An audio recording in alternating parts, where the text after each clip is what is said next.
Hello and welcome to Getting to Know ACS with Tracy and Jasmine. And today we have Cynthia Potter, and she is with the Exceptional Family Member Program. So Cynthia, you want to tell us a little bit about yourself? About myself? Well, you're like, wait a minute, I wasn't expecting that. Well, obviously, I work with the Exceptional Family Member Program. I am their new specialist, so y'all be gentle with me.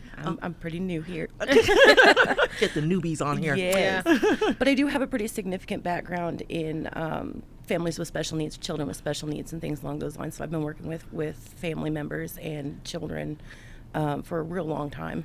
Okay. So today, specifically, we're going to talk about some of the things that go on with the kids with special needs in school. Mm-hmm. So one of those, two things specifically that we're going to talk about is the IEP and the 504 plan. You can say with the IEP. I think it's the Individualized Educational Program. There you go. Yes. Okay. So 504 and IEP. Yes. So let's start off with the 504 plan. What exactly is that? So a 504 is more so for accommodations for kids who qualify for specific medical needs. Generally, these kids function really well in a gen ed classroom, so they don't need the actual special education classroom time. They just need extra accommodations in the general education setting in order to be successful with their peers. Okay, so something like, and correct me if I'm wrong, so with something like speech therapy, would that be like a part of the 504 where they would go and get speech therapy? It could be. Generally, that's more along the lines of an IEP. Oh, okay, so we'll get into that. Accommodations are more like extra time on tests or fidgets or things along those lines for those kids who require that for whatever needs. Okay, so a child, like you said, the fidget, so a child that needs to be constantly doing something, then they would have in the 504 that, hey, this child is allowed to have their fidget spinner or whatever their little fidget thing is. Yeah. And I've seen the texture issue because I know my little one, she hates the feeling of like khaki pants or like those, I forgot what they're called, the slacks kind of, or jeans. She will not wear those. So it irritates her so bad. Yeah. So is that an accommodation? It can be if it interrupts or inhibits them from the fair and appropriate educational process. Okay. Then they can absolutely get an accommodation for texture. For texture. Okay. If it has an impact. Okay, and I did not know that. Okay. All right. So when we're talking about 504 and EFMP, what is it? Say for instance, my child has a 504 and they have a their accommodation is to have some type of fidget, not necessarily a fidget spinner because that can be distracting, right? But maybe just a quiet one that they can mess with. But the teacher is not allowing them to have it. So where is this where ACS EFMP comes in? Absolutely. We have actually a few members of our team who will help family members through the process if the accommodations for their child are either not being met or being impeded.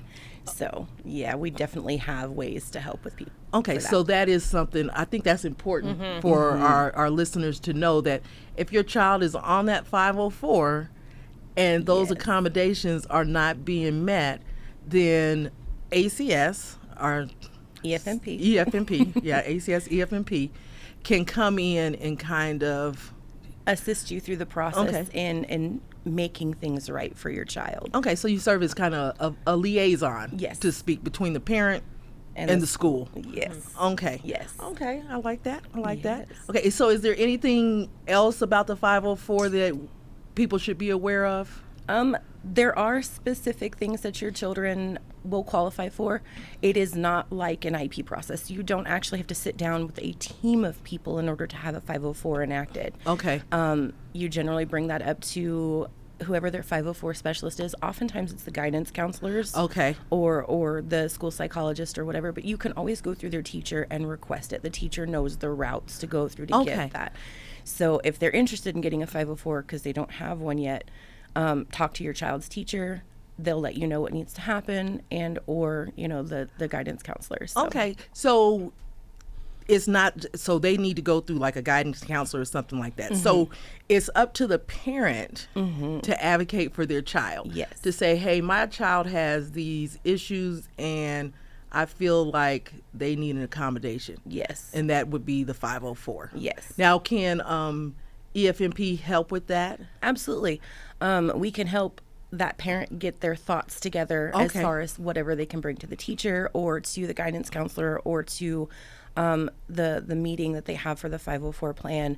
We can help that parent get those things together to bring to them to show them this is why my kid needs the accommodation. Okay, so you guys help prepare them. Yes. It's like, okay, we're going to get you in there and make sure you're giving them the right information. Here's some notes. Here's some notes, but you're not actually going to do it for them. No, absolutely not. Okay, that's an important thing Yes. because a lot of times we say, well, we'll help you with it. Then people will take that, will help you as to say that I'm going to do it. And with that process, is that kind of, I know like the IEP, the system navigators will go with them because that can be a heated process, right? Where the teacher's just like, nope. Yes. And you're just like, first of all, so can they like step in when it does get heated and kind of. So the system navigators don't go for that purpose. That would pretty much be where I would be able to step in. Oh, okay.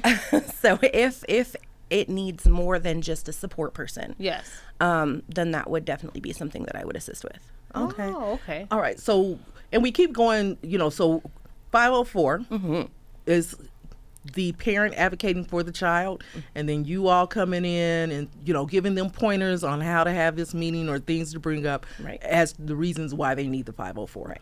So then we have the IEP, which is the Individualized Education Plan. Okay. Yes. So can you explain to us, what is the IEP? So an IEP is educationally based. So obviously because the E in IEP. So it also has accommodations, but generally the children who are on an IEP require some sort of special education stuff, which is where we were talking about like the speech therapy, the occupational therapy, physical therapy. Some schools, not all, offer physical therapy. Those kinds of things are more, you see them more in an IEP. Okay. Because those things do have an impact on the child's learning. Okay. So they require those special people, be it the teachers, the specialist. providers. So pretty much a specialist that would need to come in there and help them. Yes. Now, normally if it's someone if a child is on an IEP, does that automatically mean that they're going to be in a classroom? No. Like a special ed classroom or something like that? It does not. It does not automatically qualify your kid for a special education classroom. Your child can stay in a gen ed setting. Okay. If they are functioning well in a gen ed setting. And gen ed is general education. Yes, I'm sorry. You're fine. That's part of my job is to get those acronyms. Hopefully I know them. So as long as they can function in those gen ed classrooms, the school will leave them in the least restrictive environment, which would be that gen ed classroom. If they're not functioning well and they need more supports or more interaction with a teacher or an adult, that's when they would put them into the special education classroom or SPED classroom. Okay. So how does ACS EFMP help with the IEPs? So again, our system navigators would be the ones to help with that. They are only there for assistance and moral support for the parent. What we will do is we will help these parents get through what it is that they want to see for their child as far as goals. Okay. Because that's another thing that's important with an IEP is an IEP has goals for this child to meet. Okay. So those goals are put into the IEP, and this kid, they mark them down. This child has to meet this goal by this time. Okay, so it's like in 30 days or half a semester or half a year. They need to be here. So okay, all right. So we help the parent figure out what goals to set, figure out what they want to see from their child, what their goals for the child are. Okay. And then again, the navigators will go just like the 504. They'll go as moral support during that meeting to help that parent kind of stay on track and have their voice heard. Okay, so from what I'm gathering, and I could be wrong, So the system navigators are there for that moral support. And you as the specialist are there as the strong arm. If I need it, yes. And y'all have so much experience with this because I used to work for a school district before I came here. Okay. So hey, I've done this process a lot. So can you tell me a little bit about what you would actually be doing as the EFMP specialist in these situations? What would be your role? So as the specialist, I pretty much wear everybody's hat. Okay. Yeah. Exactly, because you're a specialist. Right. I have to know how to do all the things.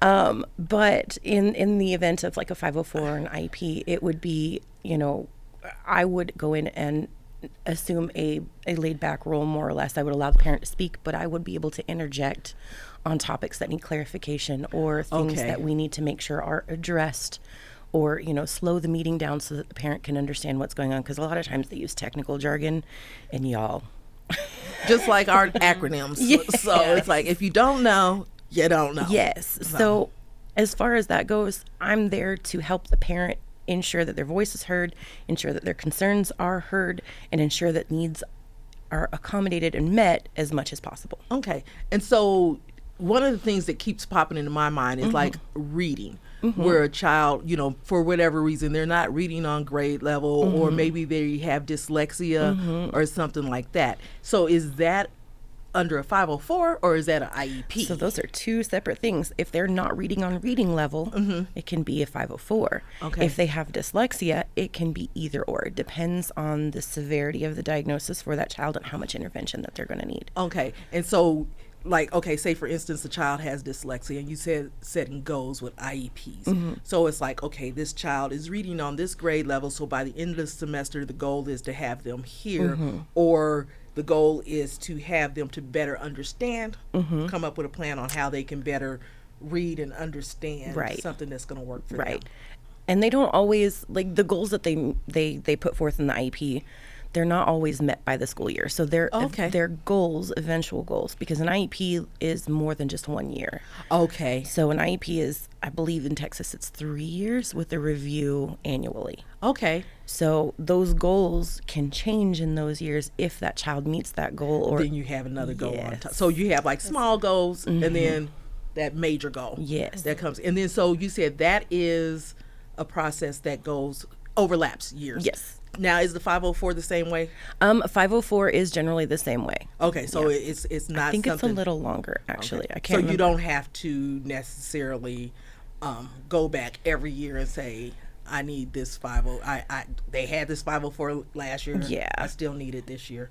Okay. You can make changes. You can change those accommodations if, for whatever reason, say, the fidgets aren't working anymore, so we need resistance bands at the bottom of the chair for the feet. Oh, okay. So, I never thought about that. So you can add things to that if they're helpful for the child. So if one thing stops working and the teacher's like, hey, I've noticed that there's some things and we're having some more behavior issues, then you can introduce other things. Yeah. And then another thing I want to clear up too, these IEPs and the 504s, they're not just for elementary school kids. Absolutely not. They go all the way up through, I know some people have college. 504s through college. Yes, ma'am. So, the accommodations to be able to have extra time, taking tests, or, just like you said, different accommodations, like, okay, they can't work on this type of quiet room away from everybody else. Those kinds of things. All right. So that's good to know too, that it's something that can go on to their college years, just to make sure, because we want our kids to succeed. Yes, that's the whole goal here. Yeah. So and then with it being PCS season and everybody coming in here, coming to Fort Bliss, I guess how was the process for them to start from coming from a different state? So make sure you bring your school records with you, y'all. 100%. Get your child's school records before you leave so that you can bring those with you, so that there is academic records for them so that the schools can review that. Bring them. bring them.